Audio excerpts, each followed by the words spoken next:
नमस्कार विद्यार्थियों, मैं मुकेश कुमार नागर, हिंदी एंड संस्कृत फैकल्टी। आप लोगों का सभी का स्वागत है ऑनलाइन प्लेटफॉर्म पर। आज हम लोग जो पढ़ने वाले हैं वो हमारा सबसे इम्पोर्टेंट टॉपिक है, और ग्रामर का ही नहीं, हमारे साहित्य के लिए भी बहुत इम्पोर्टेंट माना जाता है। लेकिन आपको साहित्य से कोई मतलब नहीं है, आप साहित्य की तरफ जाने का कोई आपको कारण ही नहीं है। मतलब आप तो ये सोचिए कि हमारा जो टॉपिक है अलंकार का, ये टॉपिक केवल जो है ग्रामर का टॉपिक है, बस इतना आपको मानना है। और इस टॉपिक से आपके जो क्वेश्चन आने वाले हैं वो बी पार्ट वालों के क्वेश्चन नहीं आएंगे। मैं आपको बता दूं, जो इस टॉपिक से क्वेश्चन आने वाले हैं वो ए पार्ट वालों के क्वेश्चन आने वाले हैं। समझ में आ रही बात? मेरे कहने का मतलब ये है, जिनके स्पर्श और संचयन जो बुक चलती है उनके अलंकार के क्वेश्चन उनके नहीं आएंगे। जिनके क्षितिज और कृतिका चलती है, अलंकार के क्वेश्चन उन लोगों के आएंगे। तो आपको क्या करना है कि जो जिन जिन जिन स्टूडेंट के जो है स्पर्श और जो संचयन जो चलती है, केवल उनको ही अलंकार वाला टॉपिक देखना है, बाकी को ये टॉपिक नहीं देखना है। आप लोग इसे स्किप कर सकते हो, आगे बढ़ सकते हो। और थोड़ा बहुत अगर देखना चाहो, क्योंकि भरोसा नहीं देखो बोर्ड का, बोर्ड ने जो है ना इस सिलेबस को डिवाइड जब किया था और डिवाइड नहीं किया था तो उसके पहले इस अलंकार के टॉपिक को दोनों ही पार्ट में किया था। यानी कहने का मतलब यह है, क्षितिज और कृतिका जिनके चलते हैं उनमें भी अलंकार दिया था, और जिनके स्पर्श और संचयन चलती है उसमें भी अलंकार वाला टॉपिक उन्होंने दिया था। तो हमें थोड़ा बहुत अगर हम पढ़ लें तो हमें कोई दिक्कत इसमें नहीं है, ऐतराज नहीं होना चाहिए। क्योंकि क्या होता है कि कभी कभी ये हो सकता है कि यार सा क्वेश्चन आ ही जाए, अगर क्वेश्चन आ जाए तो बड़ी दिक्कत हो जाएगी, फिर हम कर नहीं पाएंगे उस क्वेश्चन को। तो यहाँ पर हमें इतना ही समझना है कि अलंकार को जब 4 ऑप्शन वहाँ दिए गए हैं और उस ऑप्शन में अलंकार जब हमसे पूछा जाएगा कि यहाँ पर कौन सा अलंकार है, तो आप आसानी से ये बता सको। बस इतना हम लोगों को सीखना है। हमें इससे कोई मतलब नहीं है अलंकार क्या होता है, अलंकार कैसे बनता है, अलंकार की परिभाषाएं क्या होती है, इनसे हमें कोई मतलब नहीं है। क्वेश्चन आपके कैसे आएगा? क्वेश्चन इस तरह से आएगा कि आपको वहां पर एक उदाहरण दे दिया जाएगा और 4 ऑप्शन में 4 अलंकारों के नाम दे दिए जाएंगे, और आपसे पूछा जाएगा कि इस उदाहरण में या इस पंक्ति में या इस काव्यांश में या इस पद्यांश में कौन सा अलंकार है। इतना आप लोगों से पूछा जाएगा। तो आपको इतना ही करना है। क्या करना है आपको कि केवल जो है अलंकार की पहचान ध्यान में रखनी है कि इस अलंकार की पहचान ये पहचान कैसे आएगी, ये हम लोग ट्रिक के माध्यम से समझेंगे। यानी कि छोटे छोटे पॉइंट जो है हम लोग उसको लेकर के चलेंगे, और जब उन छोटे छोटे पॉइंट को जब लेकर के चलेंगे तो 100% फिर क्या हो जाएगा, आपका अलंकार वाला टॉपिक जो है कंप्लीट हो जाएगा।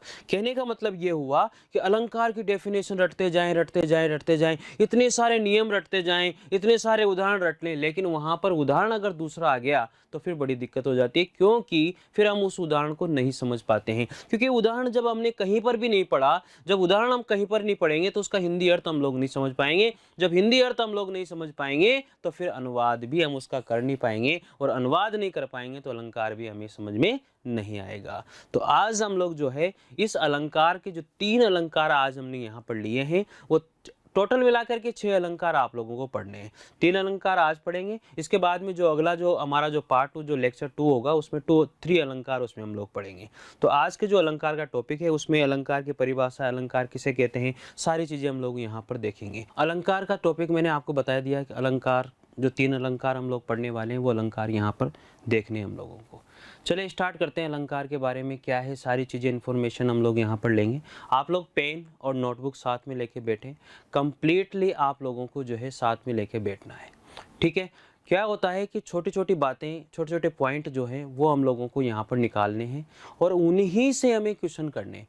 अगर वो चीज़ें अगर आप लोगों ने पकड़ ली तो फिर आपको कोई दिक्कत नहीं आएगी, लेकिन अगर आप लोगों ने वो पॉइंट नहीं लिखे तो आपको बहुत बड़ी दिक्कत आ जाएगी।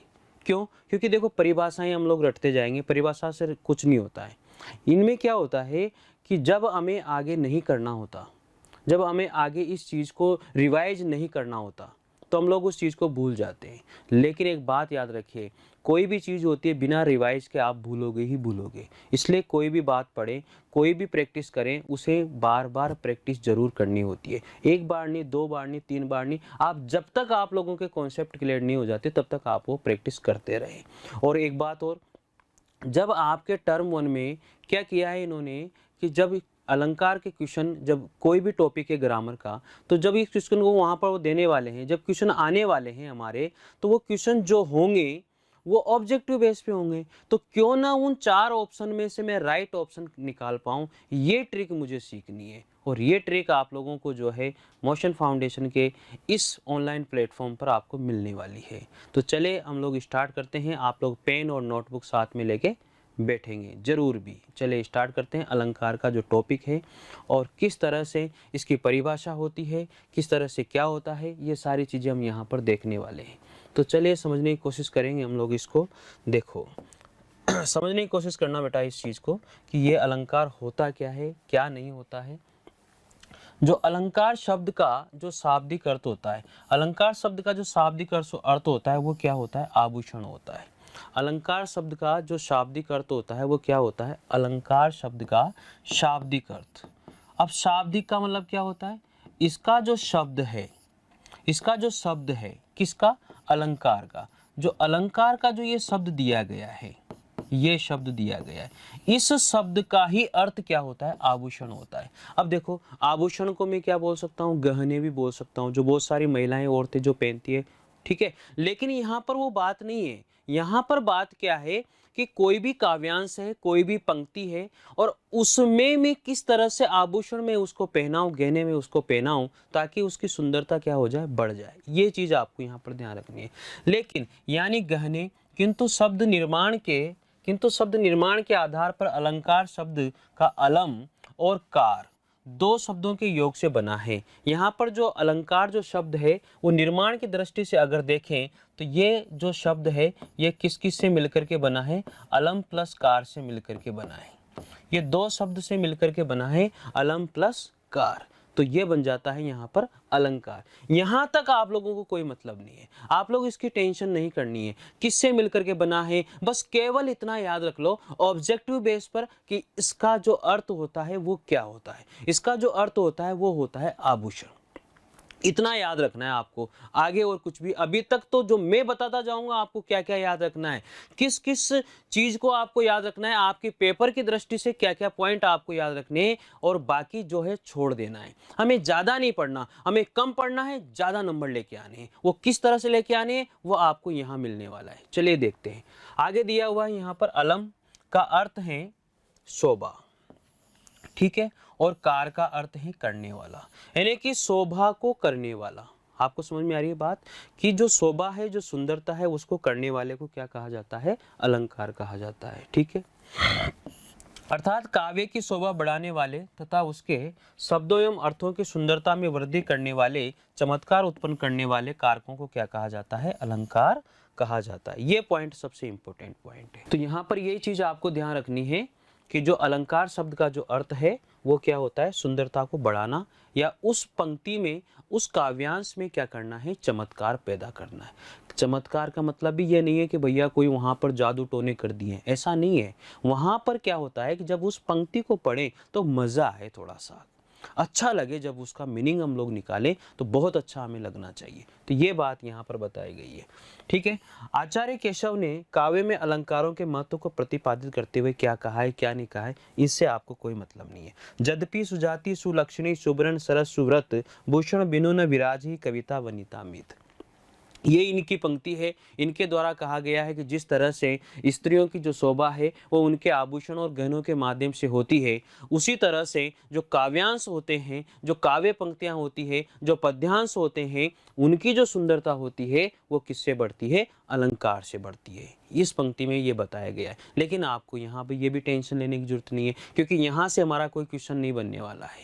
हमारे जो क्वेश्चन बनने वाले हैं वो कहाँ से बनने वाले हैं ये हम आगे देखने वाले हैं। अभी तक हमारा केवल एक क्वेश्चन बना है, और वो क्वेश्चन क्या बना है कि अलंकार का जो अर्थ होता है वो क्या होता है, आभूषण या गहने होता है। अलंकार किस काम आता है, अलंकार क्या कार्य करता है, अलंकार जो है हमारी काव्य पंक्ति की शोभा को बढ़ा देता है। बस इतना आप लोगों को ध्यान रखना है। आगे बात समझ में।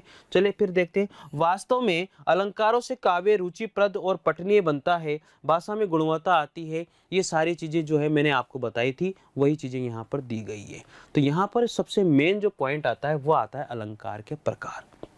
देखो क्या होता है कि बहुत सी जगह पर अलंकार के जो प्रकार दिए गए हैं वो 3 प्रकार दिए गए हैं, शब्द अलंकार, अर्थ अलंकार और उभय अलंकार। लेकिन आपको यहाँ पर इतना याद रखना है कि जो अलंकार के प्रकार है वो कितने हैं। अलंकार के जो प्रकार है वो केवल 2 ही प्रकार है। कहने का मतलब है अलंकार के 2 ही भेद आपको याद रखने हैं। क्यों? क्योंकि हमारे जो सिलेबस में दिए गए हैं अलंकार के प्रकार वो केवल 2 ही दिए गए हैं। कौन कौन से अलंकार हैं? शब्द अलंकार है और अर्थ अलंकार है। शब्दों के माध्यम से जब शोभा बढ़ जाती है, शब्दों के माध्यम से किसी काव्यांश की, जब शब्दों के माध्यम से किसी पद्यांश की जब सुंदरता बढ़ जाती है तो वो शब्द अलंकार हो जाता है। और अर्थों के अर्थ के माध्यम से किसी काव्यांश पंक्ति की अगर सुंदरता बढ़ जाती है, उसमें चमत्कार पैदा हो जाता है, उसमें चमत्कार उत्पन्न हो जाता है, तो वहां पर क्या माना जाता है? उसे हम लोग अर्थालंकार मान लेते हैं। मतलब ज्यादा कोई अंतर नहीं है, वहां पर शब्दों का चमत्कार है और यहाँ पर अर्थ का चमत्कार है। आप लोगों को इसकी टेंशन लेने की आवश्यकता ही बिल्कुल भी नहीं है। तो कोशिश करेंगे सीखने के लिए। तो यहाँ पर जो हमारा अलंकार है वो है शब्द अलंकार। तो इसका संधि विच्छेद अगर मैं करता हूं तो क्या बन जाता है? शब्द प्लस अलंकार। तो ये सिंपल सी बात थी कि शब्दों के माध्यम से जब काव्य की सुंदरता बढ़ती है, जब शब्दों के माध्यम से काव्य की सुंदरता बढ़ती है तो वहां पर शब्द अलंकार होता है, इतना समझना था। और जहां पर अर्थ के माध्यम से काव्य की सुंदरता बढ़ती है वहां पर कौन सा अलंकार होता है? अर्थालंकार होता है। चलिए, काव्य में जब चमत्कार प्रधानतः शब्द में होता है। जो देखो काव्य में क्या होता है, एक काव्य दिया हुआ है, अरे एक काव्य जब वहां पर दिया हुआ है और उस काव्य में जब चमत्कार है वो शब्द के माध्यम से प्रधान हो रहा है, यानी कि वहां पर शब्द प्रधान हो रहा है, शब्द के माध्यम से उसमें जो है सुंदरता पैदा हो रही है, तो वहां पर कौन सा अलंकार हो जाएगा? शब्द अलंकार हो जाएगा। तो यहाँ पर यही चीज बताई गई है, जो चमत्कार है वो किससे हो रहा है? शब्द से हो रहा है। अर्थात जहां शब्दों के प्रयोग से ही सौंदर्य में वृद्धि होती है, यानी कि शब्दों का जो प्रयोग होता है वहां पर जो सुंदरता होती है वो किससे होती है? किससे होती है? शब्दों से होती है। यानी कि जो सौंदर्य में जो वृद्धि हो रही है, कौन से सौंदर्य में? उस काव्य सौंदर्य में वृद्धि हो रही है, तो वहां पर क्या होता है कि शब्द अलंकार ही होता है। आगे, काव्य में प्रयुक्त शब्द को बदलकर उसका पर्याय रख देने से अर्थ न बदलते हुए उसका चमत्कार नष्ट हो जाता है, अर्थात वहां पर शब्द अलंकार होता है। देखें, अनुप्रास अलंकार, यमक, श्लेष, वक्रोति आदि जो अलंकार होते हैं वो हमारे शब्द अलंकार कहलाते हैं। आपको कितने याद रखने? आप एक तो याद रखेंगे अनुप्रास, दूसरा याद रखेंगे यमक अलंकार और तीसरा याद रखेंगे श्लेष अलंकार। ये वक्रोक्ति अलंकार आपके कार्य का नहीं है। होता है भेद, लेकिन आपसे नहीं पूछा जाएगा। भेद होता है लेकिन आपसे पेपर के अंदर इसको नहीं पूछा जाएगा। आप तो इतना ही याद रखें, केवल क्या याद रखेंगे कि हमारे जो अलंकार हैं, वो जो शब्द अलंकार है वो कितने माने गए हैं? 3 माने गए हैं, अनुप्रास, यमक और श्लेष। बस इतना याद कर लेना है। तो कितने क्वेश्चन हो गए? मैंने आपको यहाँ पर बताया, एक क्वेश्चन तो हो गया है हमारा कौन सा, कि भैया अलंकार का जो है अर्थ क्या होता है। अलंकार का अर्थ अब आपको समझ में आ गया। अलंकार का जो मीनिंग होता है, अलंकार का जो शाब्दिक अर्थ होता है वो क्या होता है? गहने या फिर आभूषण। ठीक है, तो ये तो आपको याद रखना है। उसके बाद में आपसे क्वेश्चन पूछा जाए अलंकार के प्रकार मुख्य कितने होते हैं, तो अलंकार के जो मुख्य प्रकार होते हैं वो कितने होते हैं? हमारे 2 प्रकार होते हैं। कौन कौन से होते हैं? शब्द अलंकार और अर्थ अलंकार। अगला क्वेश्चन पूछा जाए आपसे, किसी भी काव्य पंक्ति में शब्द के माध्यम से अगर चमत्कार या सुंदरता या सौंदर्यता बढ़ जाती है तो उसे कौन सा अलंकार कहते हैं? शब्द अलंकार कहते हैं। किसी भी काव्य पंक्ति में या पद्यांश में या काव्यांश में अगर अर्थ के माध्यम से सुंदरता या सौंदर्यता का बढ़ जाना, वहां पर क्या हो जाता है? अर्थालंकार हो जाता है। ये इतनी जो पॉइंट में बोल रहा हूं ये क्वेश्चन मान के चलिए आप लोग। जो बातें मैंने आपको बोली है एक तरह से आपके लिए क्या है? ये क्वेश्चन है, वरदान है, ये रामबाण है बेटा, ये मान लेना। मतलब मेरे मुंह से निकली हुई बात ये कभी भी खाली नहीं जाएगी, ये क्वेश्चन बन के आ जाते हैं। ये इतने साल का एक्सपीरियंस मैं आपको बता रहा हूँ। आगे देखिए, तो शब्द अलंकार का मैं यहाँ पर अगर संधि विच्छेद मैंने किया है, शब्द प्लस अलंकार बन गया। अब आपसे मैंने यहाँ पर, चलो ठीक है ये तो सिंपल सा क्वेश्चन है, मैं इस क्वेश्चन को पूछना नहीं चाह रहा था लेकिन मैं पूछ लेता हूँ। ये यहाँ पर जो शब्द अलंकार है, जो शब्द अलंकार यानी कि शब्द प्लस अलंकार, सिंपल सी बात है। संधि आप लोगों के अपठित गद्यांश के अंदर पूछा जा सकता है, संधि का कोई भी क्वेश्चन वहां पर आ सकता है, क्योंकि अपठित का मतलब होता है जो आपने नहीं पढ़ा है, किसमें? 10th क्लास में, वो चीज उसे पूछनी है। तो वो कुछ भी पूछ सकता है यार। तो आप लोगों से जैसे मान लीजिए मैंने संधि पूछ ली, तो शब्द प्लस अलंकार कौन सी संधि होगी? सर अ और अ मिलकर के आ बना, यहाँ पर संधि हो जाती है हमारी आ, अर्थात दीर्घ संधि हो जाती है। ठीक है, सिंपल सी बात है। तो शब्द अलंकार बन जाएगा यहाँ पर इसका शब्द।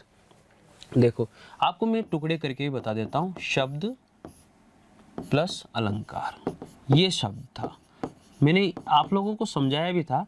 देखो यहाँ पर मैंने द में से क्या निकाल लिया, अ साउंड को निकाल लिया, और यहाँ से भी मैंने किसको ले लिया, अ साउंड को ले लिया, फिर इसमें ये आ जाता है। ठीक है, अब दोनों अ को मिलाऊंगा तो क्या हो जाएगा, दोनों अ को मिलाऊंगा तो आ हो जाएगा। चलिए फिर इसके बाद में देखो क्या हो गया, इसके बाद में ये शब्द है। ठीक है, अब मैंने इसको क्या किया, अगर मैं इसको बनाता हूँ तो क्या बन जाएगा, शब्द अलंकार, ये शब्द बनेगा। सिंपल सी बात है, तो कोई दिक्कत इसमें थोड़ी है, आप लोगों को कोई परेशानी आएगी। जब हम लोग संधि का टॉपिक पढ़ेंगे तो आपको सारी चीज़ें वहाँ पर समझ में आ जाएगी। चलिए आगे बढ़ते हैं हम लोग। यहाँ पर अगला आता है, मैंने आपको सबसे पहले बताया था अनुप्रास अलंकार।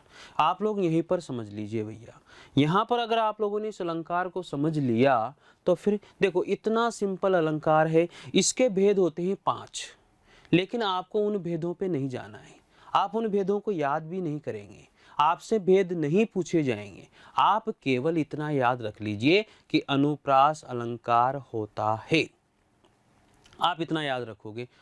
जो अलंकार है वो शब्द अलंकार जो है उनमें अनुप्रास अलंकार होता है। आपसे क्वेश्चन वहाँ पर पूछ लिया उन्होंने कि शब्द अलंकार इनमें से नहीं है, अनुप्रास दे दिया, यमक दे दिया और श्लेष दे दिया और उपमा दे दिया। अब क्वेश्चन देखो कितना भयंकर क्वेश्चन है ये, अगर आपको याद नहीं है तो आप इसको गलत करोगे। क्यों? क्योंकि आपसे उसने ये पूछा है इनमें से शब्द अलंकार नहीं है, और 3 है और 1 नहीं है। अब आपको अर्थालंकार में जो अलंकार दिए गए वो भी आने चाहिए, और आपको शब्द अलंकार में जो अलंकार दिए गए हैं वो भी आने चाहिए। मेरे हिसाब से आप समझ गए होंगे इस बात को। तो ये चीज़ें आपको याद रखनी है। जो जो पॉइंट यहाँ पर मैं आप लोगों को बता रहा हूँ, एक एक बात आप लोगों को यहाँ पर समझा रहा हूँ, उसे आप लोग याद रखिए, ध्यान रखिए, ताकि एक भी ऑब्जेक्टिव क्वेश्चन यहाँ से गलत नहीं जाए। और जब इसके बाद में हम लोग जब ये थ्योरी हम लोग पढ़ लेंगे तो इन अलंकारों से संबंधित जो हमारे क्वेश्चन दिए गए उन क्वेश्चन को जब हम करेंगे तो किस आधार पर उन क्वेश्चन का आंसर निकाला जाता है, ऑप्शन में से कैसे राइट आंसर निकाला जाता है, ये चीज भी हम लोग यहाँ पर सीखने वाले हैं। और हमेशा मैं ये चीज आपको बताता हुआ आया हूँ यार, हमेशा सिखाता हुआ आया हूँ, और ट्रिक के माध्यम से हम लोगों ने हर पॉइंट को सीखा है। चलिए देखते हैं यहाँ पर काव्य में जब एक ही वर्ण जो है प्रारंभ होने वाले शब्दों की रसानुकूल 2 या 2 से अधिक बार आवर्ती होती है। आवर्ती का मतलब क्या होता है, बार बार वही वर्ण जो है बार बार आता है। प्रारंभ से वो वर्ण जो है 1 से अधिक बार अगर आता है तो वहां पर अनुप्रास अलंकार होता है। और ये बताइए कि 99% जो काव्यांश जो पंक्तियां होती है उसमें अलंकार जो है अनुप्रास मिल ही जाता है। मतलब क्या होता है कि इस अलंकार का जो संबंध है ना वो किससे है, वर्ण से है। अब वर्ण तो यार रिपीट हो ही जाते हैं ना भाई, तो वर्ण तो रिपीट हो जाते हैं। अब इस अलंकार के भेदों में अगर जाएंगे तो वो अपर क्लासेस के लिए हो जाएगा, अब वो बड़ी क्लासेस के लिए हो जाएगा। आप लोगों को केवल इतना ही समझना है कि जो अनुप्रास अलंकार होता है वो अनुप्रास अलंकार क्या होता है कि काव्य की जो एक पंक्ति होती है और उस पंक्ति के अंदर कोई भी शब्द होता है और उस शब्द में जो है जो वर्ण होता है और दूसरे जो वर्ण होते हैं वो आवर्ती होती है। कहने का मतलब है जो है एक ही वर्ण की आवर्ती जो है 1 से अधिक बार होती है तो वहां पर अनुप्रास अलंकार होता है। जैसे मैंने आपसे कहा अगर मान लीजिए यहाँ पर र है तो फिर इसकी आवर्ती होगी अर्थात र फिर एक बार फिर आएगा। एक बार नहीं 2 बार भी र आ सकता है, 3 बार भी र आ सकता है, 4 बार भी आ सकता है। तो कहने का मतलब ये हुआ कि वर्ण की जो आवर्ती है वो 1 से अधिक बार अगर होती है तो वहां पर कौन सा अलंकार होता है, अनुप्रास अलंकार होता है। ठीक है, तो प्यारे बच्चों ये चीज आपको समझना बहुत जरूरी था कि अनुप्रास अलंकार कहाँ होता है। हम लोग इसके उदाहरण के माध्यम से यहाँ पर समझेंगे। देखो कितना अच्छा सा उदाहरण दिया गया है, और यहाँ पर वो एक उदाहरण भी आपको याद होगा, वो चंदू के चाचा ने चांदी की चम्मच से, ठीक है, वो चटनी चटाई।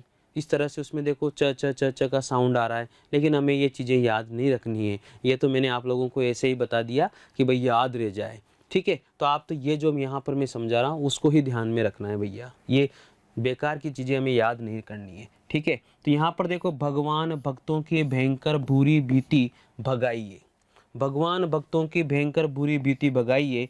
तो ये जो यहाँ पर दिया गया है ये जो पंक्ति यहाँ पर जो दी गई है, ये जो काव्यांश यहाँ पर दिया गया है, आप इसके अंदर देख रहे होंगे किस वर्ण की आवर्ती है, भ वर्ण की यहाँ पर क्या दी गई है। आवर्ती का मतलब होता है रिपीट होना, यानी कि बार बार उस चीज को बार बार वहां पर लाना, ठीक है, रिपीट होना, उसको कहा जाता है आवर्ती। तो यहाँ पर देखो, भगवान भक्तों की भयंकर बुरी बीती भगाइए, तो यहाँ पर किस वर्ण की आवर्ती हुई, भ वर्ण की आवर्ती हुई है। जब भ वर्ण की आवर्ती एक से अधिक बार होती है तो वहां यहाँ पर कौन सा अलंकार हो गया, अनुप्रास अलंकार हो गया। तो मैं यहाँ पर सिंपल तरीके से बोल सकता हूँ कि इस पंक्ति में कौन सा अलंकार हुआ, अनुप्रास अलंकार हुआ है। कौन सा अलंकार हुआ, अनुप्रास अलंकार यहाँ पर हुआ है। बहुत सिंपल बात है, बहुत आसान है ये काम। फिर देखो, ये तो पहली लाइन हो गई। दूसरी लाइन पे चलते हैं। यहाँ पर दूसरी लाइन है, तरणी तनुजा तट तमाल तरवर बहु छाए। तो यहाँ पर देखो किसकी आवर्ती हो रही है, त वर्ण की आवर्ती हो रही है ना। अब ये त वर्ण की आवर्ती होने की वजह से क्या हुआ, त वर्ण की जब आवर्ती हो रही है तो एक ही वर्ण की एक से अधिक बार आवर्ती होने पर कौन सा अलंकार हो जाता है, अनुप्रास अलंकार हो जाता है। कितना सिंपल काम है। तो देखो कौन सा अलंकार हो जाता है, अनुप्रास अलंकार हो जाता है। हो गया अनुप्रास अलंकार। फिर यहाँ पर देखो, गंदी गंध गुलाब को गवही गहाक कौन।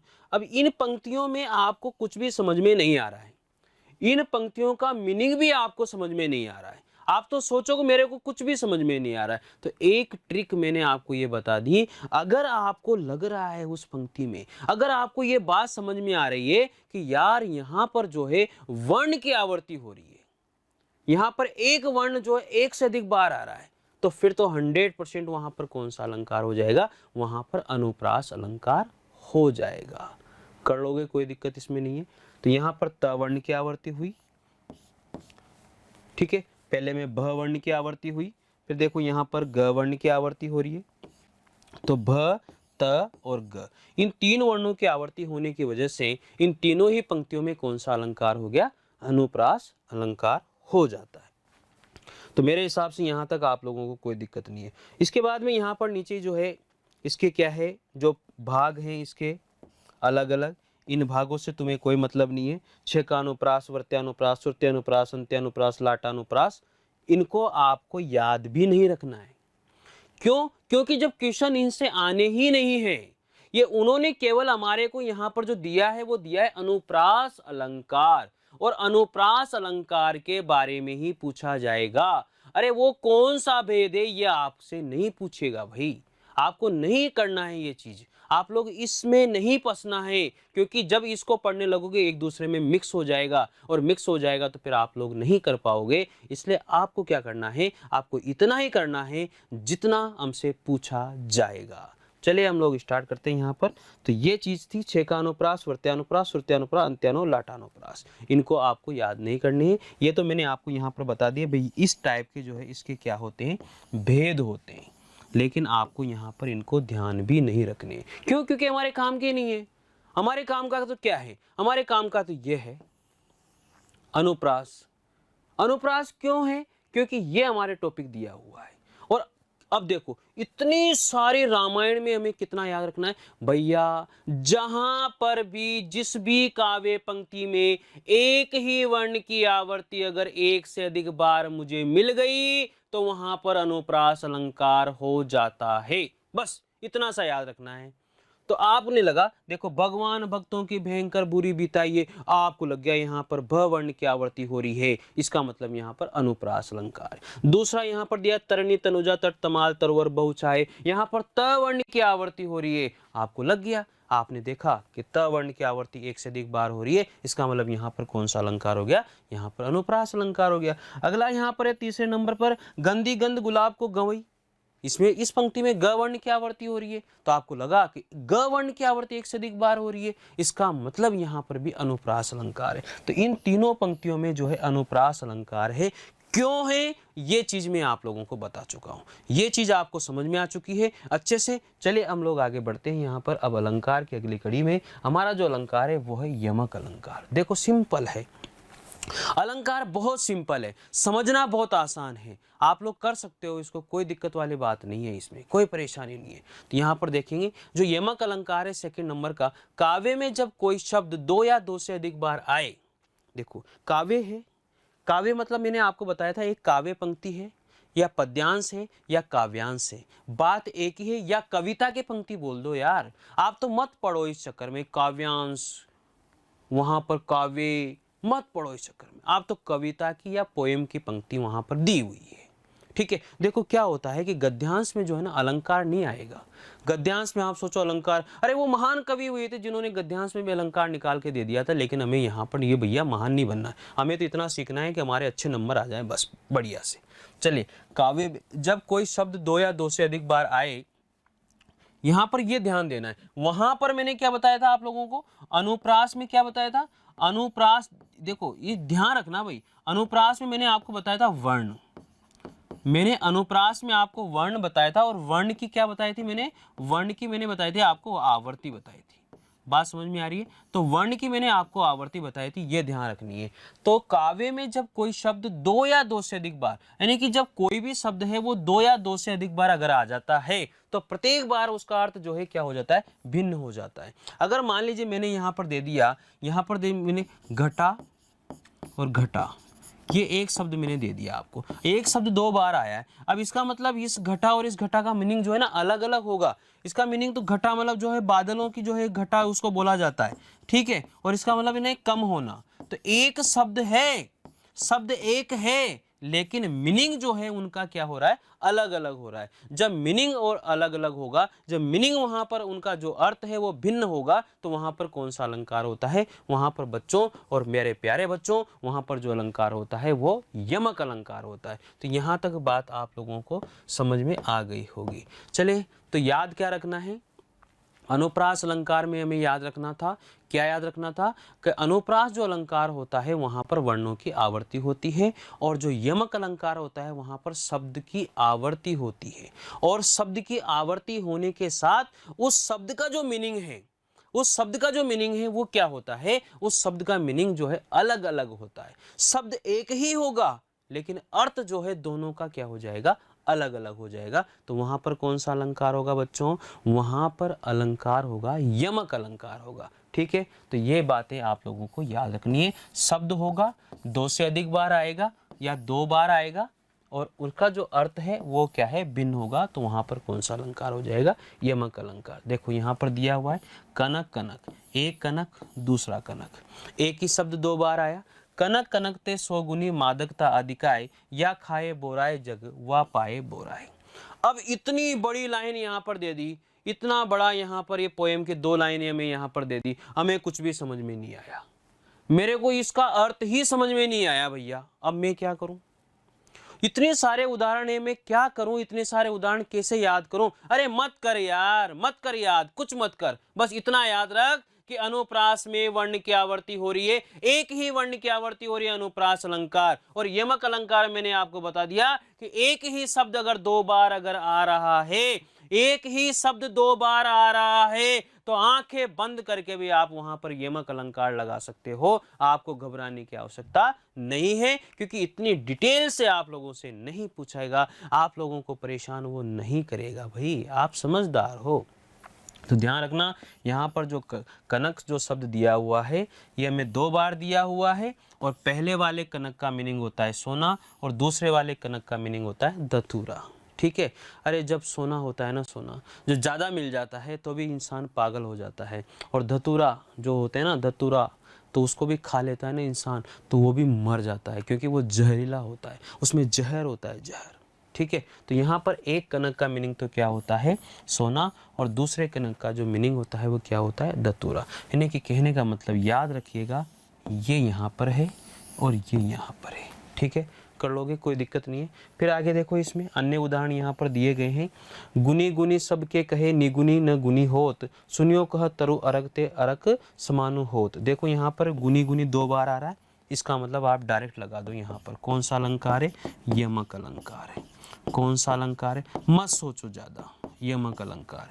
फिर यहाँ पर देखो, ऊंचे घोर मंदिर के अंदर, ऊंचे घोर मंदिर के अंदर, ये दो बार आ गया साहब, इसमें आप डायरेक्ट लगाओ यहाँ पर कौन सा अलंकार है, मत लगाओ दिमाग, इसका क्या अर्थ है, क्या नहीं है, नहीं लगाना मुझे दिमाग, मुझे तो केवल आगे बढ़ना है और मुझे सीखना है कि बस 2 बार अगर शब्द आ गया मुझे तो भैया यमक अलंकार लगाना है और कुछ भी नहीं करना है। 3 बेर खाती थी वो 3 बेर खाती, बेर मतलब समय होता है, समय, ठीक है। ऊंचे घोर मंदिर के अंदर, ऊंचे घोर गंदर के अंदर, तो ये चीज़ें जो है ना अलग अलग है। तो आप तो ये याद रखो, बेर यहाँ पर 2 बार आ रहा है, 3 बार और 3 बार, ठीक है। लेकिन बेर 2 बार आ रहा है, इसका मतलब आप तो डायरेक्ट याद रखो जी कौन सा अलंकार हो गया यहाँ पर, यमक अलंकार हो गया। आपको कुछ नहीं करना है।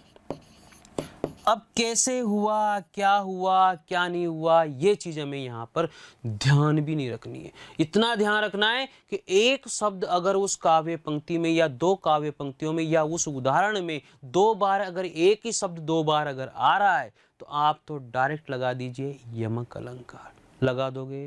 देखो रूपक अलंकार में क्या होता है कि शब्द जो है ना अलग अलग होंगे, शब्द जो है अलग अलग होंगे और उनके अर्थ क्या होंगे, एक जैसे भी हो सकते हैं, लेकिन बीच में जो है डेश का निशान दिया होगा, एक ट्रिक है ये। हम जब उसको पढ़ेंगे रूपक अलंकार को तो वहां पर समझेंगे, ठीक है। आगे देखते हैं, यहाँ पर देखो अब श्लेष अलंकार, तीसरा अलंकार आता है हमारा श्लेष अलंकार। श्लेष का मतलब होता है चिपका हुआ, यानी कि कोई भी जो शब्द होता है ना वो इसके चिपक जाता है, यानी कि एक ही शब्द के बहुत सारे शब्द चिपक जाते हैं, तो वहाँ पर होता है श्लेष अलंकार। ये अलंकार थोड़ा सा सीखना कठिन है, लेकिन हम यहाँ पर इसको बहुत आसानी से, बहुत अच्छी भाषा में सीखेंगे, अच्छी तरीके से सीखेंगे इसको। देखो यहाँ पर दिया हुआ है, जब काव्य में प्रयुक्त किसी शब्द के प्रसंगानुसार एक से अधिक अर्थ हो, कोई भी शब्द है और उस शब्द के अर्थ कहीं ना कहीं वहाँ पर रिलेट किए गए हैं, वहाँ पर दिए गए हैं और किससे, अलग अलग शब्दों से जोड़े गए हैं। जब उस शब्द का अर्थ अलग अलग शब्दों से प्रसंगानुसार अर्थ वहां पर लिए गए हैं तो वहां पर कौन सा अलंकार हो जाएगा, श्लेष अलंकार हो जाएगा। एक शब्द के अर्थ जो है ना अलग अलग रूप में अलग अलग अर्थ निकाल के देता है, तो वहां पर कौन सा अलंकार हो जाता है, श्लेष अलंकार हो जाता है। यही चीज समझनी है। देखें यहाँ पर, तो यहाँ पर दिया गया है, ये अलंकार का उदाहरण है, पानी गए न उबरे मोती मानस चून। ये पानी जो शब्द है ना, ये पानी जो शब्द है यहाँ पर हमें ये बता रहा है, क्या बता रहा है कि मोती, मानुष और चून, इन तीनों शब्दों के लिए हमें अलग अलग अर्थ दे रहा है। देखो ये मोती का जो मीनिंग है ना, ये चमक से ले रहा है। किससे ले रहा है, चमक से। किसका मीनिंग है, इस पानी का मीनिंग है। इस पानी का मीनिंग जो है चमक से लिया है इसने, किसके लिए, मोती के लिए लिया है। फिर इसके बाद में इस पानी का मीनिंग जो है, इस पानी का जो मीनिंग है वो किसके लिए लिया है इसने, इस पानी का जो मीनिंग है वो इसने मनुष्य के लिए, यानी कि मानुष के लिए जो इसने लिया है। ये मानुष के लिए किस तरह से ये लेता है, देखो यहाँ पर मनुष्य का मतलब है मानुष, मानुष मतलब मनुष्य, ठीक है। तो आपको ये देखना है कि मनुष्य के लिए जो इसने लिया है वो लिया है इज्जत या सम्मान के लिए लिया है। किसके लिए लिया है बच्चों, सम्मान या फिर इज्जत के लिए लिया है, ठीक है। तो ये सम्मान और जो इज्जत है वो मनुष्य के लिए, लेकिन किसका अर्थ, ये सारा का सारा पानी का अर्थ है। किसका अर्थ है, पानी का अर्थ है। फिर चून का मतलब तो आप समझते होंगे, चून में ना आटा होता है और बिना पानी के जो है ना आटे का भी महत्व इतना नहीं होता है, ठीक है। तो यहाँ पर याद रखेंगे, इसका मीनिंग हम यहाँ पर लिख लेते हैं आटा, ठीक है, कर लोगे कोई दिक्कत नहीं है। तो यहाँ पर नीचे दिया भी हुआ है, एक्सप्लेन यहाँ पर किया हुआ है कि पानी शब्द का जो है मोती के संदर्भ में अगर अर्थ निकालेंगे तो चमक हो जाएगा और मनुष्य के संदर्भ में निकालेंगे तो इज्जत हो जाएगा। इज्जत बोलो या सम्मान बोलो, अरे यार कोई भी मोती है, अगर उसकी चमक अगर चली गई तो मोती किस काम का, उस मोती को कोई महत्व देगा क्या, उस मोती की कोई इज्जत है क्या, नहीं है। उसी तरह से मनुष्य है, उस मनुष्य का पानी अगर चला गया, पानी पानी हो गया, कहते हैं ना पानी पानी हो जाना, यानी कि इज्जत बेइज्जत हो जाना, ऐसा कहा जाता है। तो उस मनुष्य अगर इज्जत चली गई तो वहां पर वो भी किसी भी काम का नहीं है। और चून जो आटा है उस संदर्भ में इसका पानी का जो मीनिंग है वो जल हो जाता है। तो आपको इतना याद रखना है, क्या याद रखना है कि जो पानी जो शब्द दिया गया है, इस पानी जो शब्द का मीनिंग है वो एक मीनिंग तो यहाँ पर क्या हो रहा है, चमक, ठीक है, और दूसरा मीनिंग यहाँ पर क्या हो रहा है, इज्जत, और तीसरा मीनिंग तो आपको पता ही है, तीसरा मीनिंग तो यहाँ पर क्या हो रहा है, जल। बस इतना पॉइंट आपको याद रखना है, चमक, इज्जत और जल, 3 बातें याद रखनी है, जिसमें यह आपका कंप्लीट हो जाता है। तो चलिए फिर सुब्रण को ढूंढता फिरत कवि व्यभिचारी चोर, यहाँ सुब्रण में श्लेष है। सुब्रण का कवि के संदर्भ में, सुब्रण जो शब्द है कवि के संदर्भ में सुवर्ण अच्छा, व्यभिचारे के संदर्भ में सुंदर रूप की, और चोर के संदर्भ में सोना। ठीक है, ये लोग जो है ना अलग अलग अर्थ निकालते हैं। देखो सुवर्ण का कवि के संदर्भ में, कवि के संदर्भ में तो क्या अर्थ निकाला उसने, सुवर्ण। भाई कवि क्या सोचेगा, कवि तो अच्छे शब्दों को ही सोचेगा ना, अच्छे अक्षरों के बारे में ही सोचेगा। कवि के लिए तो क्या है, जो सब कुछ है वो शब्द हैं, अक्षर हैं। ठीक है, कवि तो यही सोचेगा हमेशा। फिर उसके बाद में व्यभिचारी, व्यभिचारी यहाँ क्या सोचेगा, सुंदर रूप सोचेगा, अरे मेरा जो रूप है वो सुंदर होना चाहिए। उसके बाद में चोर क्या सोचेगा, सुवर्ण का मीनिंग, चोर ने सोचा यहाँ पर सोना। तो यहाँ पर क्या है कि एक ही शब्द का, कौन सा शब्द, ये सुवर्ण, और यहाँ पर क्या है, कौन सा शब्द है, पानी। बात समझने की कोशिश करना भाई, आप लोग, यही चीज मैं आप लोगों को यहाँ पर समझाना चाह रहा हूँ कि एक शब्द का जो मीनिंग है ना, वो एक शब्द का मीनिंग जो है वो कितने शब्दों के लिए आता है, 3-3 शब्दों के लिए आता है। तो वहाँ पर यही चीज सबसे इंपॉर्टेंट चीज है। अगर आपने यही चीज यहाँ पर समझ ली कि जो पानी शब्द का मीनिंग है और सुब्रम शब्द का जो मीनिंग है, मैंने यहाँ पर लिख दिया, ये पानी शब्द का मीनिंग यहाँ पर किसके लिए आया है, चमक जो है किसके लिए, मोती के लिए। इज्जत जो है, पानी शब्द का मीनिंग इज्जत जो है मनुष्य के लिए है, और पानी शब्द का जो मीनिंग है, जो जल है, वो किसके लिए, चून के लिए है। और यहाँ पर जो सुवर्ण का जो मीनिंग है, मैंने आपको बताया कि जो कवि के लिए है वो क्या है, सुवर्ण या सुअक्षर के लिए आया है, और व्यभिचारी के संदर्भ में जो आया है वो सुंदर वर्णों के रूप में आया है, और चोर के लिए जो आया है वो सोने के रूप में आया है। किसका मीनिंग आया है, सुवर्ण का मीनिंग आया। यानी कि एक शब्द के जो है कितने सारे अर्थ जुड़े हुए हैं, एक शब्द के यहाँ पर 3-3 अर्थ, 4-4 अर्थ यहाँ पर जुड़े हुए हैं। तो आपको यही चीज समझनी थी, यही चीज आगे कर, क्योंकि इस चीज को अगर आपने समझ लिया, इसका मतलब आपको जो है श्लेष अलंकार कंप्लीटली समझ में आ गया है। तो आसानी से श्लेष अलंकार को यहाँ पर समझा जा सकता है, इसमें कोई दिक्कत वाली बात नहीं है। तो चलिए देखते हैं अब हम लोग जो है इसके बारे में, और भी चीजें थी, लेकिन अब और चीज़ें हम किस बेस पे सीखेंगे, उन और चीज़ों को हम सीखेंगे अभ्यास प्रश्न के माध्यम से। अभ्यास प्रश्न के माध्यम से जो हमने आज 3 अलंकार पढ़े हैं, कौन कौन से, अनुप्रास, यमक और श्लेष अलंकार। इन तीनों अलंकारों को एक बार मैं फिर रिवाइज कर रहा हूँ, इन तीनों अलंकारों के बारे में एक बार मैं फिर बता रहा हूँ। देखो अनुप्रास अलंकार में क्या होता है, अनुप्रास अलंकार में होता है कि एक ही वर्ण की अगर आवर्ती होती है तो वहां पर अनुप्रास अलंकार होता है। वर्ण की आवर्ती, आवर्ती का मतलब है एक वर्ण एक से अधिक बार अगर आ जाता है। बात समझ में आ गई आपके। फिर क्या होता है, यमक अलंकार के बारे में मैंने आपको बताया। यमक अलंकार क्या होता है कि एक शब्द अगर आता है और एक शब्द एक से अधिक बार आता है और उसके अर्थ अगर अलग अलग हैं, उसके जो अर्थ हैं वो अलग अलग हैं, तो वहां पर कौन सा अलंकार हो जाता है, यमक अलंकार हो जाता है। इसके बाद में बात करी मैंने आप लोगों के तीसरे अलंकार की, श्लेष अलंकार की। जो श्लेष अलंकार है वो क्या होता है, जो श्लेष अलंकार है वो ये होता है कि एक शब्द के जो है अनेक अर्थ चिपके हुए होते हैं। जैसे आपने यहाँ पर पढ़ा था, पानी गए न उबरे मोती मानस चून। तो मानस यानी कि मनुष्य के लिए, चून यानी कि आटे के लिए, और यहाँ पर जो मोती है वो उसके लिए। पानी शब्द का जो मीनिंग है अलग अलग रूप में आया। सुवर्ण के लिए जो यहाँ पर सुवर्ण का जो मीनिंग है उन तीनों के लिए अलग अलग रूप में आया। तो एक शब्द का जो मीनिंग है वो 3 शब्दों के लिए जुड़ा हुआ था, यानी कि वहां पर जो है एक शब्द के 3 अर्थ जुड़े हुए थे, 3 अर्थ चिपके हुए थे। इसलिए मैंने आपको बोला है कि श्लेष जो होता है उसका मीनिंग होता है चिपका हुआ।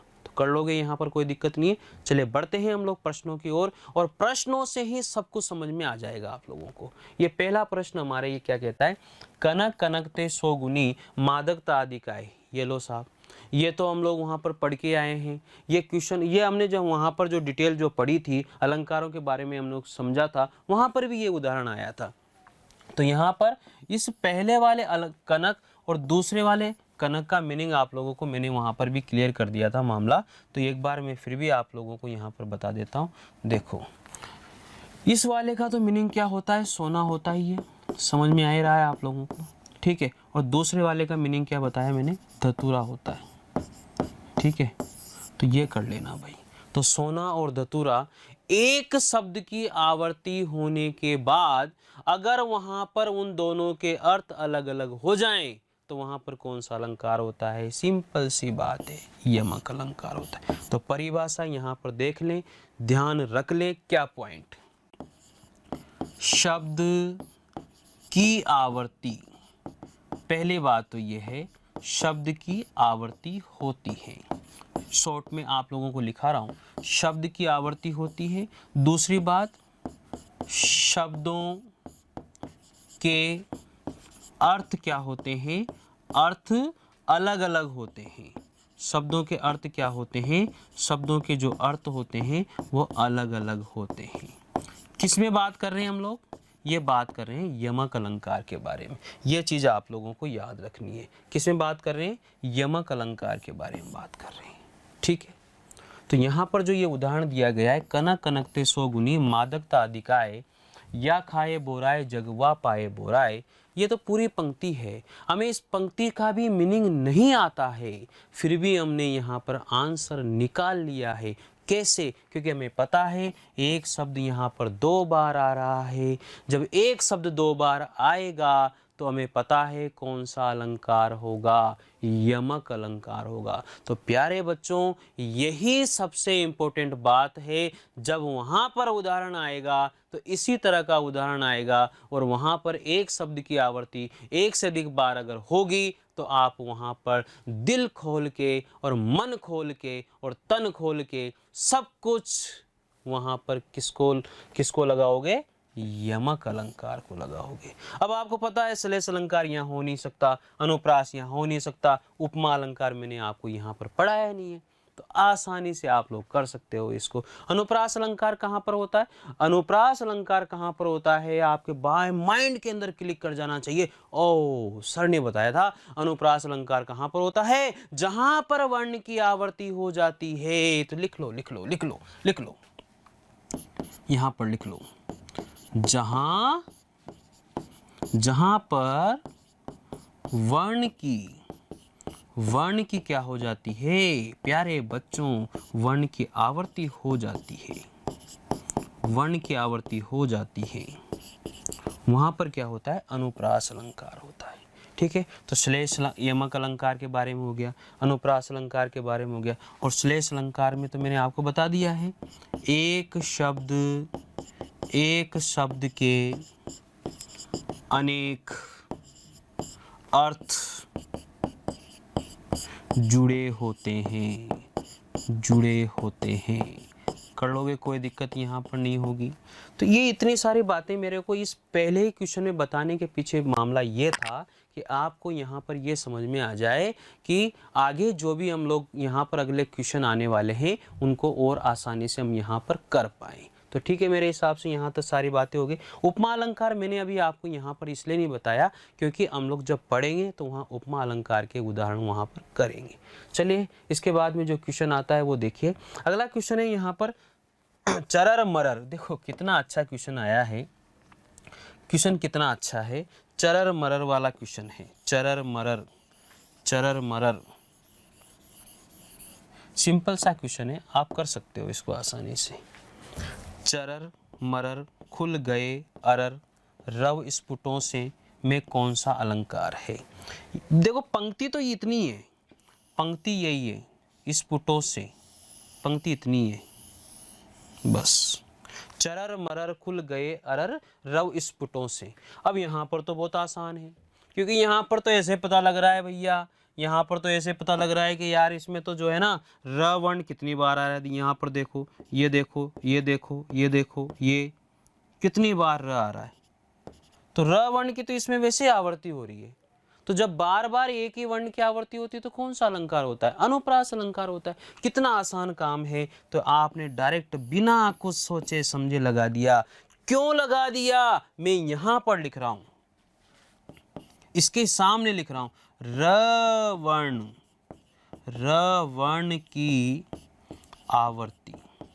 र वर्ण की आवर्ती यहाँ पर हो रही है। जब र वर्ण की आवर्ती होगी तो वहां पर कौन सा अलंकार हो जाएगा? वहां पर अलंकार हो जाएगा मेरा अनुप्रास अलंकार। कर लोगे, कोई दिक्कत नहीं है। एक बार मैं फिर बता रहा हूँ, यहीं पर समझा रहा हूँ, आप लोग ध्यान से देख लीजिएगा कि यमक अलंकार में क्या होता है? शब्द की आवर्ती होती है और शब्दों के जो हैं अर्थ जो हैं वो अलग अलग होते हैं। ये बात आप लोग ध्यान रखिएगा, जो शब्दों के जो अर्थ हैं वो क्या होते हैं? अलग अलग होते हैं। ये बात याद रह जाएगी। उसके बाद मैंने अनुप्रास अलंकार के बारे में मैंने आपको समझाया था कि वहां पर क्या होता है, वर्णों की आवर्ती होती है। और यहाँ पर मैं आपको यही समझा रहा हूँ, यहाँ पर जो है ये वाला जो सेंटेंस यहाँ पर दिया गया है, जो दूसरा क्वेश्चन यहाँ पर हमें दिया गया है, उस क्वेश्चन में र वर्ण की आवर्ती हो रही है। जब एक ही वर्ण की एक से अधिक बार आवर्ती होती है तो वहां पर कौन सा अलंकार होता है, अनुप्रास अलंकार होता है। कोई दिक्कत नहीं है।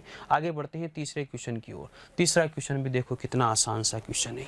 आप लोगों को मतलब ये क्वेश्चन अब ऐसे लगेंगे, क्यों? क्योंकि मैंने आपको ट्रिक बता दी है भाई कि अनुप्रास अलंकार, बार बार रिवाइज कर रहा हूं, बार बार आपको, ताकि माइंड में फिट हो जाए, आपके पिक्चर आपके माइंड में फीड हो जाए, कोई दिक्कत नहीं आए। बार बार इसलिए बताता हूं ताकि आपको परिभाषा भी याद नहीं रहे।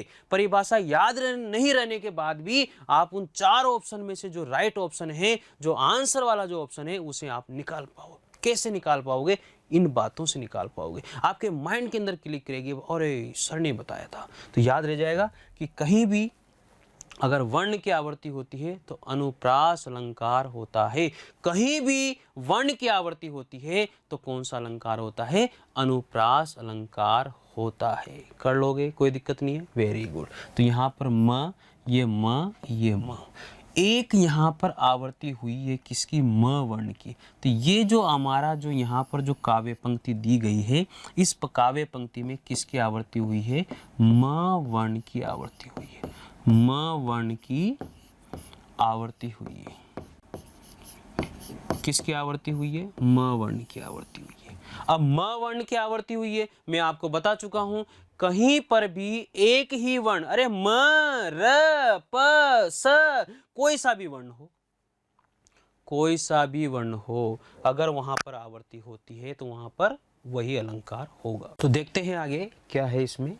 अनुप्रास अलंकार यहां पर होगा 100%। क्यों? क्योंकि इसमें क्या हो रहा है, म वर्ण की आवर्ती हो रही है, तो अनुप्रास अलंकार हो गया। उपमा अलंकार के बारे में हमें पता है ही नहीं, तो उपमा अलंकार हम यहाँ पर हटा देंगे। इसके बाद में यमक अलंकार के बारे में मैंने आपको थोड़ा सा समझाया था कि क्या होता है कि एक शब्द की आवर्ती होती है। क्या होता है, एक शब्द की आवर्ती होती है। अब यहां पर एक शब्द की आवर्ती तो हो रही है, हो रही है। यहां पर शब्द की आवर्ती न होकर के किसकी आवर्ती हो रही है, वर्ण की आवर्ती हो रही है। इसलिए मैंने यहां पर राइट जो मेरा ऑप्शन है वो कौन सा है, अनुप्रास है। अगर शब्द की आवर्ती होती तो मैं क्या लगाता, यमक लगाता। तो मेरा ऑप्शन क्या निकल के आया, अनुप्रास निकल के आया। कर लेंगे, कोई दिक्कत नहीं। अगला प्रश्न है, सपना सपना समझकर भूल न जाना। किसी कवि ने, किसी राइटर ने लिखा है, सपना ये नाम है, सपना समझकर भूल न जाना कितना आसान है यार, सजना है मुझे सजना के लिए, सजना है मुझे सजना के लिए। ये 2 बार यहाँ पर सजना सजना शब्द आया। एक सजना, सजना संवरना, और एक सजना उसका पति के लिए आया है। तो एक शब्द 2 बार आया लेकिन अर्थ तो अलग अलग है ना। तो यहाँ पर भी वही चीज़ है, सपना और सपना समझ करके। सपना यहाँ पर किसी लड़की का नाम है, और सपना समझ करके जो स्वप्न है वो समझ करके मुझे भूल मत जाना। तो एक शब्द की आवर्ती यहाँ पर हो रही है, और शब्द की आवर्ती होने पर अर्थ वहाँ पर अलग अलग है। जब अर्थ अलग अलग होंगे तो वहाँ पर कौन सा अलंकार हो जाएगा, यमक अलंकार हो जाएगा। कर लोगे, कोई दिक्कत नहीं है। आगे बढ़ते हैं। अगला प्रश्न है हमारा, बंदो गुरुपद पदुम पराग। यहाँ पर देखो प वर्ण की आवर्ती हो रही है। जब यहाँ पर मैं यहाँ लिख भी रहा हूँ, आप लोगों को थोड़ा सा ध्यान रहेगा, यहाँ पर किसकी आवर्ती है, यहाँ पर इस काव्य पंक्ति में प वर्ण की आवर्ती है। किसकी, प जो वर्ण है, इस प वर्ण की यहाँ पर क्या हो रही है, इस प वर्ण की यहाँ पर आवर्ती हो रही है। जब प वर्ण की आवर्ती हो रही है तो मैं आपको बता चुका हूँ, किसी भी एक वर्ण की आवर्ती जो है एक से अधिक बार अगर होती है तो वहाँ पर कौन सा अलंकार हो जाता है, अनुप्रास अलंकार हो जाता है। कोई दिक्कत नहीं है। आगे देखते हैं, 3 बेर खाती थी वो 3 बेर खाती है। देखो यहाँ पर 3 बेर, एक ही शब्द 2 बार आ रहा है। जब एक शब्द 2 बार आता है तो अब आपके माइंड के अंदर बात ये क्लिक कर जाना चाहिए कि एक शब्द आ रहा है, एक शब्द एक से अधिक बार आ रहा है, इसका मतलब यमक अलंकार है। बार बार ये चीज अब मैं रिपीट नहीं करूंगा, आप बार बार इसको जो है ना ध्यान यहाँ के लेके आओ, माइंड के अंदर लेके आओ। वर्ण की आवर्ती अनुप्रास, शब्द की आवर्ती इसका मतलब यमक अलंकार। तो बस सिंपल सी बात है, कौन सा अलंकार हो जाएगा? यम। क्या हो रहा है इसमें जो यमक अलंकार है? सर आप बता सकते हो इसमें क्या हो रहा है? शब्द की यहाँ पर आवर्ती हो रही है। यहाँ पर क्या हो रहा है? शब्द की आवर्ती हो रही है, तो इसलिए यहाँ पर क्या है? यमक अलंकार है। आगे देखते हैं अगला, चारों चंद्र की चंचल किरणें खेल रही है जल थल में, कौन सा अलंकार है? चारों चंद्र की च वर्ण की आवर्ती हो रही है, तो यहाँ पर लिख सकते हैं हम लोग च वर्ण की आवर्ती। किसकी आवर्ती हो रही है? च वर्ण की आवर्ती होने की वजह से यहाँ पर कौन सा अलंकार हो गया? अनुप्रास अलंकार हो गया। Very simple. चलिए, माला फिरत जुग बया मिटान मन का फेर, कर का मन का डारी दे मन का फेर। ये मन का, ये मन का, ये मन का, ठीक है, 3 बार आया मन का। तो एक शब्द एक से अधिक बार आता है तो वहां पर कौन सा अलंकार हो जाता है? यमक अलंकार हो जाता है। कितना आसान काम है। अगर वर्ण की आवर्ती होती है तो अनुप्रास है, और शब्द की आवर्ती होती है तो वहां पर यमक अलंकार है। चलिए, रघुपति राघव राजा राम, यहां पर र वर्ण की आवर्ती हो रही है। जब र वर्ण की, यहां लिख रहा हूं, किसकी आवर्ती है? र वर्ण की आवर्ती है। र वर्ण की आवर्ती यहां पर हो रही है। र वर्ण की आवर्ती यहाँ पर हो रही है, इसका मतलब यहाँ पर अलंकार हो गया मेरा अनुप्रास। वर्ण की आवर्ती होने पर अनुप्रास अलंकार है, शब्द की आवर्ती होने पर मेरा यमक अलंकार है। चलिए बढ़ते हैं आगे। कालिकासी किल की कलेव देती काल में, तो क वर्ण की यहाँ पर आवर्ती हो रही है, तो यहाँ पर लिख देता हूं मैं क वर्ण की आवर्ती। जब क वर्ण की आवर्ती हो रही है, और कहा जाता है कि जब एक वर्ण की आवर्ती बार बार होती है, आवर्ती मतलब रिपीटेशन अगर बार बार होता है, तो वहां पर कौन सा अलंकार होता है? अनुप्रास अलंकार होता है। चलिए देखते हैं, रति रति शोभा सब रति के शरीर की। अब देखो यहाँ पर रति रति और रति, एक शब्द यहाँ पर 3 बार आया, और मैं आपको बता चुका हूँ हमें सोचना ही नहीं है। जब एक शब्द एक से अधिक बार अगर आता है तो वहां पर कौन सा अलंकार होगा? यमक अलंकार होगा। अगला देखें, कल कानन कुंडल मोर पखा उर बनमाल विराजती, तो यहाँ पर ध्यान दो, यहाँ पर जो है कल यानी कि क वर्ण की आवर्ती हो गई, तो यहाँ पर लिख रहा हूं क वर्ण की आवर्ती हो रही है। अब जब क वर्ण की आवर्ती हो रही है तो कहा जाता है कि वर्ण की आवर्ती होने पर कौन सा अलंकार होता है? अनुप्रास अलंकार होता है।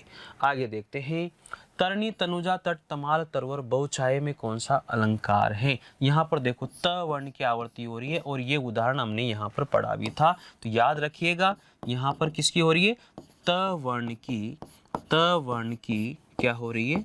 त वर्ण की यहाँ पर आवर्ती हो रही है, तो इसका मतलब यहाँ पर कौन सा अलंकार हो गया? अनुप्रास अलंकार हो गया। घबराने की बात बिल्कुल है ही नहीं, आप लोगों को सोचना ही नहीं है। चलिए बढ़ते हैं, अगला क्वेश्चन है, चमक गई चपला चमचम। ओ, यहाँ तो च वर्ण की आवर्ती हो रही है, मैं लिख रहा हूँ साथ के साथ में, यहाँ पर किसकी आवर्ती हो रही है? च वर्ण की आवर्ती हो रही है। अरे इनसे बाहर ही नहीं जाएगा आप लोगों के उदाहरण भैया। तो च वर्ण की आवर्ती होने से यहाँ पर कौन सा अलंकार हो गया? अनुप्रास अलंकार हो गया। चलिए आगे बढ़ते हैं, अगला प्रश्न है, रईमन जो गति दीप की कुल कपूत गति सोए, बारे में उजियारा लगे बड़े अंधेरो होए। देखो यहाँ पर रईमन जो गति दीप की कुल कपूत, अब आप यहाँ पर छोड़ दो, आपको यहाँ पर ये देखना है बस वर्ण। तो यहाँ पर देखो क वर्ण की एक से अधिक बार आवर्ती हो गई, तो अब यहाँ पर आप ये देखो कि क्या मुझे यहाँ पर अनुप्रास अलंकार नजर आ रहा है कि नहीं। तो फिर क्या करोगे आप लोग? रईमन जो गति दीप की कुल कपूत गति सोए, बारे में उजियारा लगे बड़े अंधेरो होए। अब यहाँ पर आपको क्या करना है कि यमक अलंकार लगाना होगा।